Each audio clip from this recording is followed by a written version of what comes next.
Hi po, sabi kasi nung mami ko sa akin kanina, Dok, titigil na sana ako sa pag-breastfeeding kasi yung may ubusipon kasi ako, baka may pasa ko dun sa breast milk ko, yung ubo at sipon ko.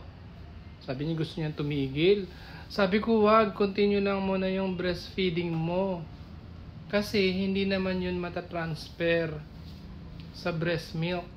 Pwedeng magkaubos-ipon yung baby mo. Kasi siyempre pagka nagpapadede ka, di ba, magkalapit kayo. Alam nga namang ilayo mo yung dede mo, nakahaba yung dede mo, di ba? Magkalapit kasi kayo. Magkalapit kayo, kaya pwede siyang mahawa. Ayun. So magmask ka na lagi.